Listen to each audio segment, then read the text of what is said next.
لیکن اللہ تعالیٰ نے صرف اس کو نہیں بیان کیا، یہ لوگ جو وہاں پہ ٹھہرے رہے ہیں یہ سو کر کے ہی گزارے ہیں، تو وہاں ان کے ٹھہرنے سے تعبیر کیا اور کہا کہ کم لبثتم، کہنے والے نے کہا کہ کتنی مدت تک تم یہاں ٹھہرے رہے، کتنی مدت تک تم یہاں پر ٹھہرے رہے۔ قالو، تو دوسرے لوگ جواب دیتے ہیں اس کہنے والے کا، انہوں نے کہا لبثنا یومن او بعض یوم، کہ ہم ایک دن ٹھہرے رہے یا ایک دن کا کچھ حصہ، یعنی پورا ایک دن بھی نہیں۔ تو ان کے خیال میں تو یہی بات ہے کہ ہم ایک دن ہی ٹھہرے رہے یا ایک دن تک ہی نیند کی حالت میں ہماری جو ہے یہاں پر ہمارا گزر بسر ہوا ہے، ہم یہاں ٹھہرے رہے ہیں، ہماری نیند ایک دن یا ایک دن سے بھی کم۔ یہی میں نے آپ سے شروع میں کہا کہ اس سے کیا اندازہ ہوتا ہے کہ ان کی ظاہری شکلیں کوئی زیادہ تبدیل نہیں ہوئی تھیں، بالکل سمجھیے کہ جیسے سوئے تھے ویسے ہی اٹھے۔ قالوا ربکم اعلم بما لبثتم، اس کے بعد انہوں نے کہا اب ایک دن ٹھہرے، 2 دن ٹھہرے، آدھا دن ٹھہرے، ہم کو اس سے کیا لینا دینا ہے۔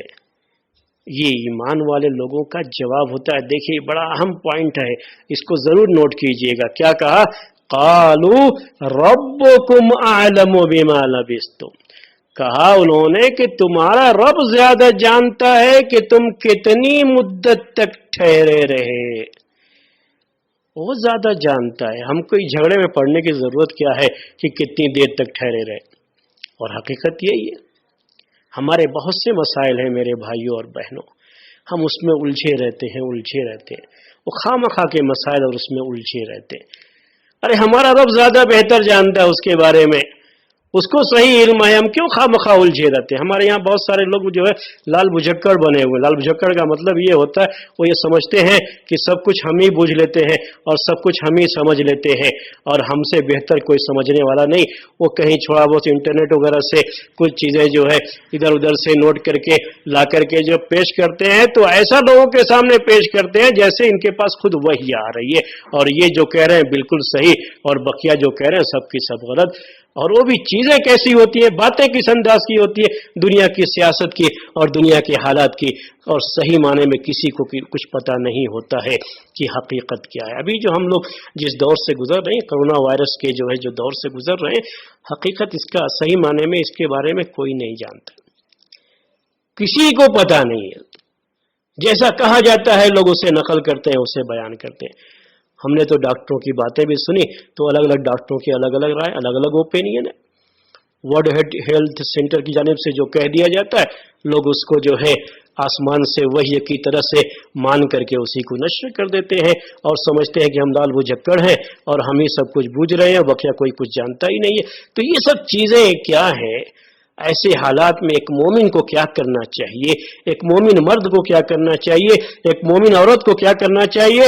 صحیح ایمان والے کا جواب یہ ہوتا ہے قالوا ربکم اعلم بما لبثتم، تمہارا رب بہتر جانتا ہے کہ یہ کیا ہے مسئلہ کرونا وائرس کا، حقیقت میں اسی کو علم ہے۔ ہمارا کیا ہے، ہم پر جو پابندیاں ہیں ان پابندیوں کو ہم جو ہے جھیل لیتے ہیں، کوئی بات نہیں، ٹھیک ہے، کوئی مسئلہ نہیں۔ میرے کہنے کا مطلب یہ نہ سمجھیے کہ جو ہے کوئی جو احتیاطی اقدامات اور تدبیریں کہی جاتی ہیں اس پر عمل نہیں کرنا چاہیے، میں یہ نہیں کہنا چاہ رہا ہوں۔ میں یہ کہنا چاہ رہا ہوں کہ احتیاطی تدبیر کرنا الگ معاملہ ہے، اور جو ہے ہدایات جو دی جاتی ہیں اس سلسلے میں یا حکومت کی طرف سے جو گائیڈ لائن ہوتے ہیں اس پر عمل کرنا یہ الگ معاملہ ہے، لیکن حقیقت کیا ہے، یہ صحیح معنی میں یہ کیا چیز ہے؟ آج ڈاکٹروں کی بات پر بھی آمنا وسلم جو ہے سمعنا و آمنا و اطعنا، یہ باتیں جو ہے ذرا سا مشکل ہے کہنا، یعنی اس کو من وعن ویسے ہی تسلیم کر لینا ذرا مشکل ہے آج کے ان حالات کے لحاظ سے۔ اس لیے یہ کہنا زیادہ بہتر ہے کہ ہمارا رب اس کے بارے میں زیادہ بہتر جانتا ہے۔ انہوں نے یہی کہا، اس کے بعد کیا کہا؟ اب مسئلہ ان کا یہ ہوا کہ جب انسان زندہ ہے تو اس کی زندگی کی ایک بڑی اہم ضرورت ہے کھانا اور پینا۔ اب یہ غار میں وہاں چھپے ہوئے تھے، اللہ تبارک و تعالیٰ نے ان کے لیے